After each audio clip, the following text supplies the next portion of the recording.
bajja kwekwasa nnyo Kyagulanyi nga bw'ayonoonye ekitiibwa kya Uganda oba ekifaananyi kya Uganda mbu mulimu okulinnyirira eddembe ly'obuntu, okutulugunya, obubbi n'ebirala.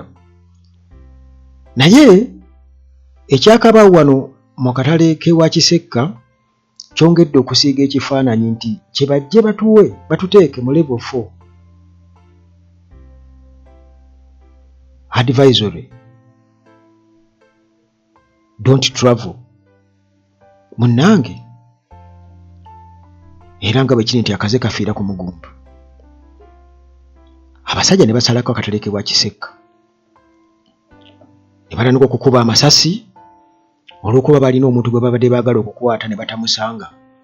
Kakati olwo ne bakuba amasasi mu bbanga nti abantu bakuŋŋaanye, mbubu abantu bagende.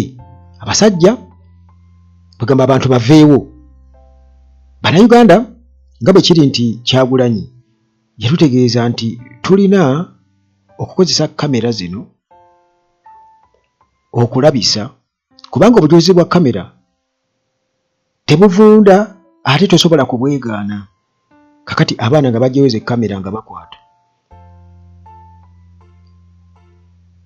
Obukakafu Kyagulanyi bwe yakozesezza okulaga nti mwe mugamba nti ffe biibyo baabo bennyini nti bakyali mu kuwoza bino na biri. Abasajja babagalidde emigemerawala misana, bambadde engoye eza bulijjo mu katale ak'abantu public market, ne basalawo okubeera nga bakola ebintu ebifaagana.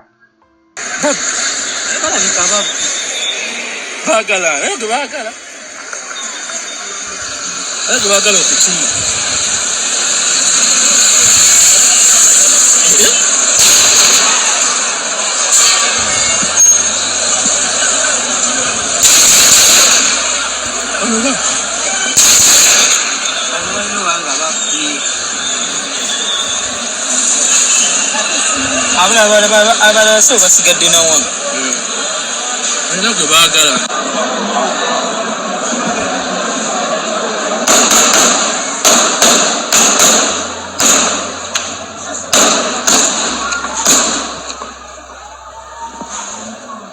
Bali mu kuba amasasi bantu.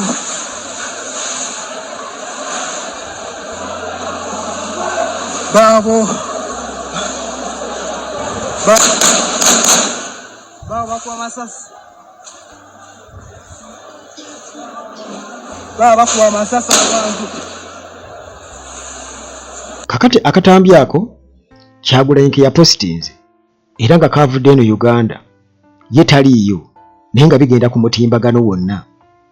Abasajja balina zi satellite, balina intelligence esinga eya wano, bino byonna babeera babitegedde dda nti ate bano kamera zibalaba. Kakati Bobi Wine agamba nti bano abasajja abambadde engoye eza bulijjo mu katale k'ewa Kisekka bongedde okubeera nga bakakasa nti US okusalawo okubeera nga ewa amagezi bannansi baayo okubeera nga tebajja Uganda ntuufu nnyo. Bano abasajja babadde balina gwe banoonya, gwe baagala okukwata ne batamusanga. Ne intelligence just okumanya nti oli waali gwe twagala oba taliiwo nayo tebagirina. Tebasobola kumanya nti gwe twagala taliiwo naye ng'ate muntu wa bulijjo nti oba oliawo gyali tamanyi nti oba bannoonya kunkwata kuntwala kuntulugunya. Kati Bobi Wine agamba nti incident eno yalaze lwaki US yatadde Uganda under a level 4 travel advisory, kubanga US bo bagamba nti mu Uganda batunulira ebyobulamu nga twogera ku Ebola, obutujju, okukwatibwa kw'abantu, okutulugunya abantu n'okuyisa abantu mu ngeri etategeerekeka, civil unrest. Naye nga bobo officials mu Uganda balimira kubagamba nedda Uganda erimu emirembe, Uganda eri very peaceful, eri secure, eri open ku ba visitors mujje bali mu kulaba ebyo. Kakati Robert Kyagulanyi Ssentamu nga bwe bamwekwasa bulijjo ti ono yasinza okwonna ekifaananyi kya Uganda bannange. Kakati munnange bw'atyo ng'akwata akatambi ako akabadde wano ku Kiseka Market okudefendinga United States decision to place Uganda under its highest travel warning.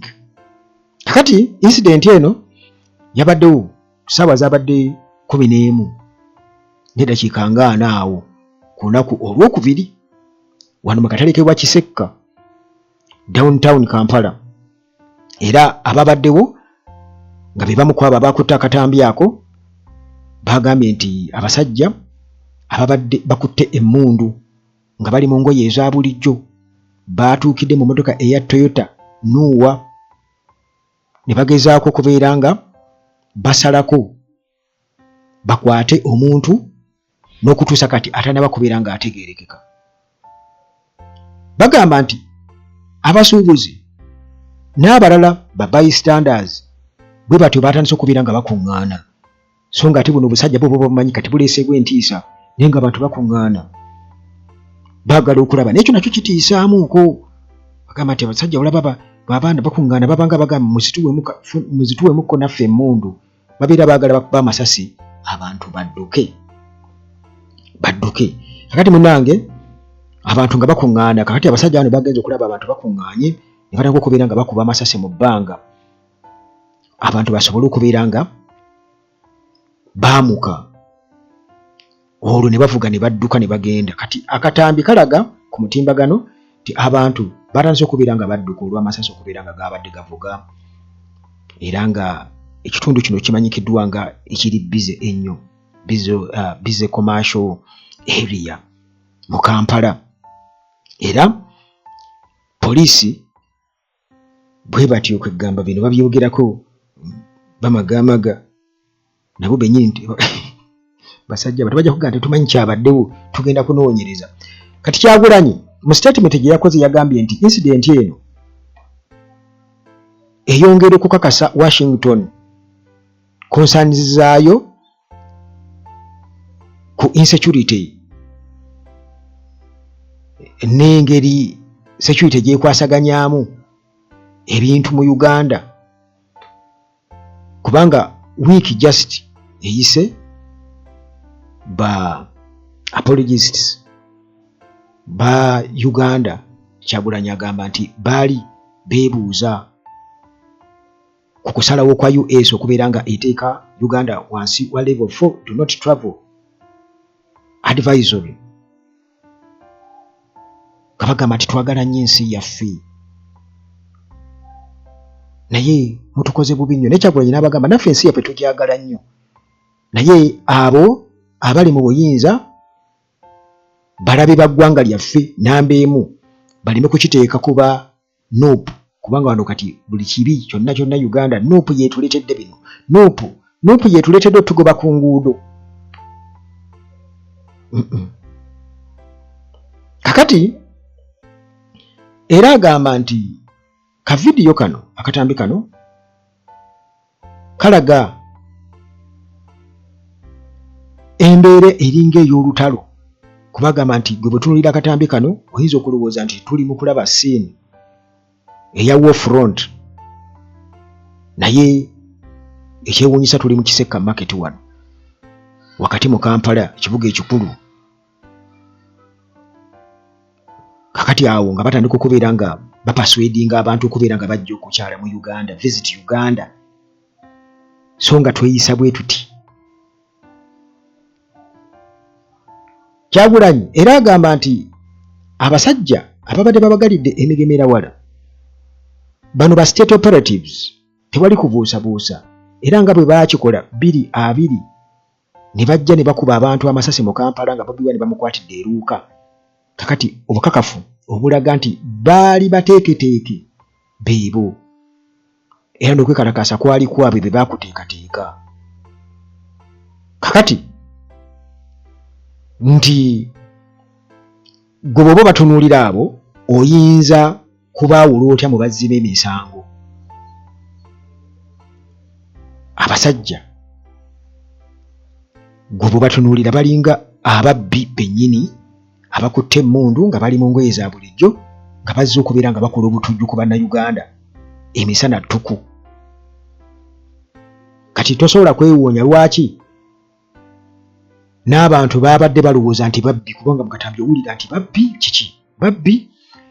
So nga ate bano bakolera gavumenti, bakolera regime eya General Museveni era nga baweereddwa license okubeera nga bakola obutujju ku bannayuganda. Kubanga wano e Uganda Muhoozi yakakasa nti amagye ajja gasapootinga, era wano mu kalulu k'e Kawempe North mujjukira by election yakakasa ng'era buli kimu kye bakola akiwaana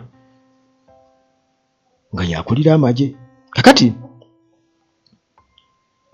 okuwamba abantu olukusa baalubawa ewatali kubakuba ku mukono, era balina backing eya mukama bwabwe Muhoozi Kainerugaba.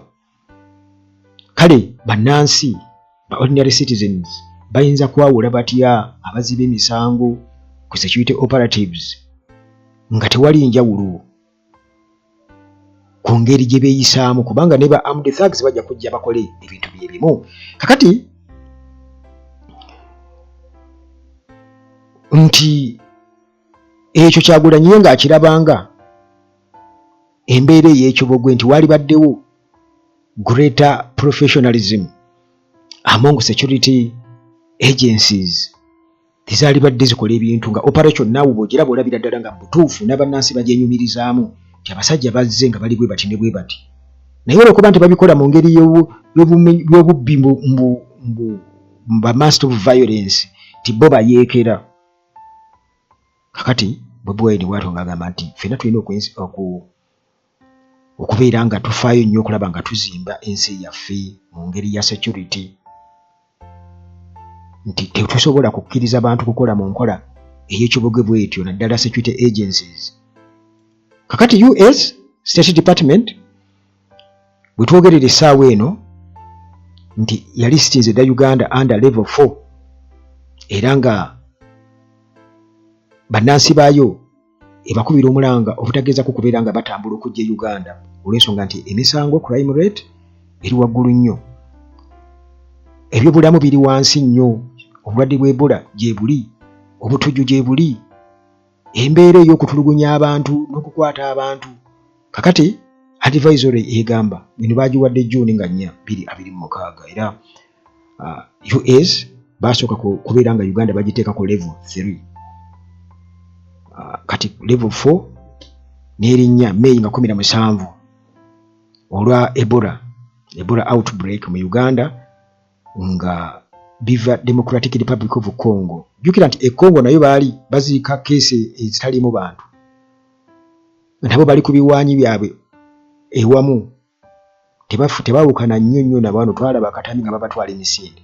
Kati wano Uganda ate bo nga bwe bakikola mu COVID era nga bageza kukubira nga bakikola ne kizaala eminyira ate ne bana n'okukubira nga beekwasa. Katonda baagala ogamba Kyagulanyi yabireeta. Kati Washington yeegamba nti muganda wange emisango wano Uganda omuli obubbi, kati nga bw'olabye abo tosobola baawula, omuli okulumba amaka g'abantu, home invasions, bino byonna babiraba nga threat.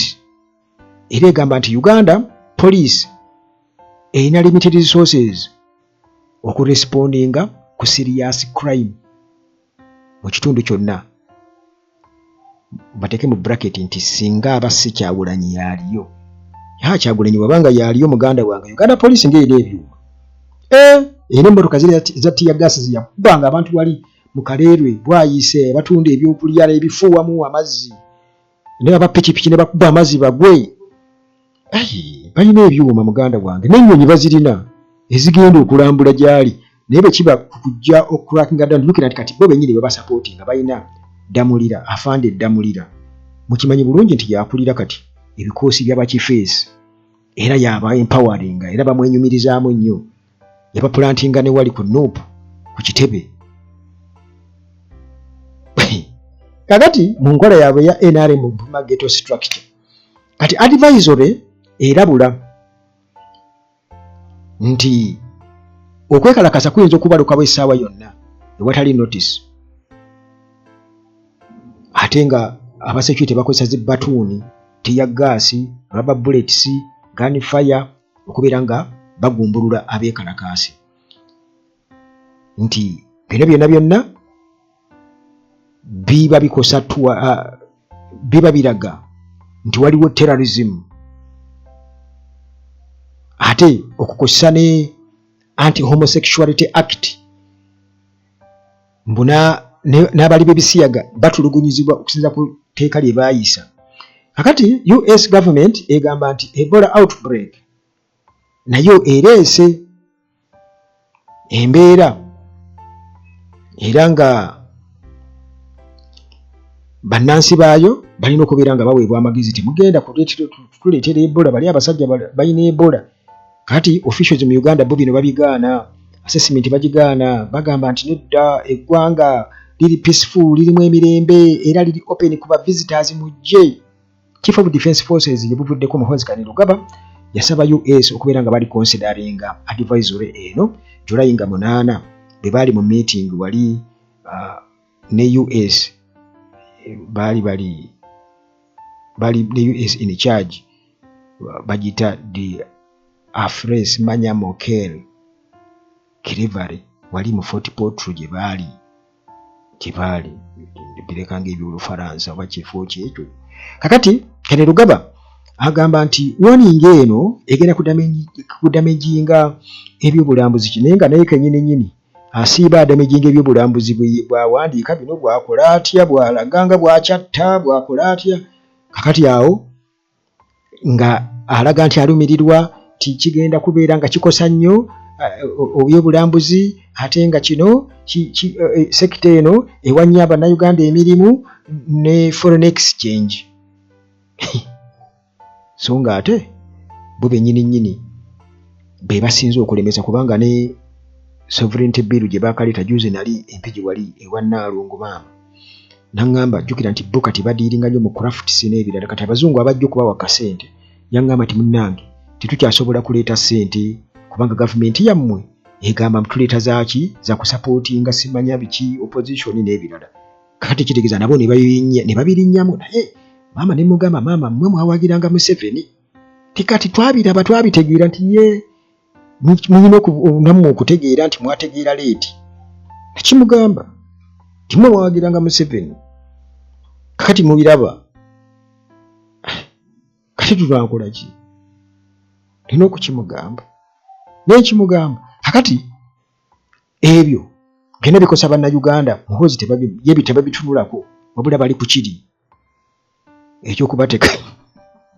Kakati gavumenti yegamba nti major tourist attractions zikyali open era ziri secured newankubadde waliwo advisory eraga nti waliwo kagamba newankubadde nga waliwo threats kale ng'egitunaanye Congo ku border nti eza Ebola naye nti ekyo basobola okubeera nga bakikola ki bakikwasaganya. Kakati ab'ebyobulamu bano mu Uganda nabo basabye ensi ezimu kubeera nga zizzaako kuba zirifutinga Ebola related restrictions oluvannyuma lw'okubeera nti bamaze okubeera nga bakonfaminga nti waliwo omulwadde omu gwe baasiibula bamudischarginga mu ddwaliro July nga 16 tikati tebaddangamu kufuna era ab'ebyobulamu bagamba waliwo minisita Chris Baryomonsi yagambye nti Uganda emaze okubeera nga containing infections recording era nga bagamba nti ku border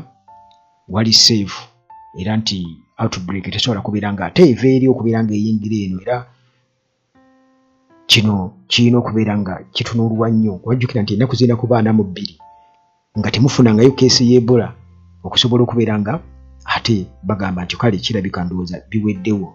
Kati Africa Center for Disease Control Prevention Director General Jean Kaseya era naye bw'ato n'asaba US mukubeera nga ejjawo Ebola related restrictions ng'agamba nti Uganda nti emaze okubeera nga ebeera ekugamba eri safe nti emyezi giyiseewo kumpi omwezi mulamba nga tulikodingangayo keesi balanise okubyegaana kibatuddemu naye ngaekituufu kiri nti kaba nabagamba nti Uganda tulinga akabebi nga mama wako malagajjavu ne kakuza enjala njana ezikula ne keesuna ne keesika enviiri ne kakaaba naye nga tekamanyi lwaki kakaaba keeyongera kwesuna na kwesika nviiri Uganda newankubadde nga bo balowooza nti Kyagulanyi in fact mulimu n'ababuyabuya boolaba mu comment section ng'agamba nti kakati Kyagulanyi baapostinga ku X nga bajja Kyagulanyi tukimanyi gwabipanga ebyo yoga kalirengera oliyo in fact omu yagambye ninako comment gye nasomye oli ng'agamba nti Kyagulanyi alina okukimanya nti street shooting eri more rampant mu US okusinga wano Uganda mbu kebera statistics mbu oli childish omuntu omu namudamu namugamba kati tuli mu competition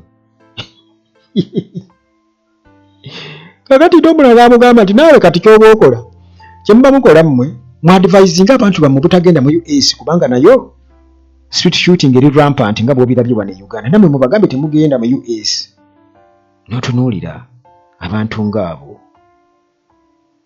naye nga US gyayogerako ziri United States ku ka Uganda ebyetaago byabwe bye byaffe ebyetaago byabwe bye byaffe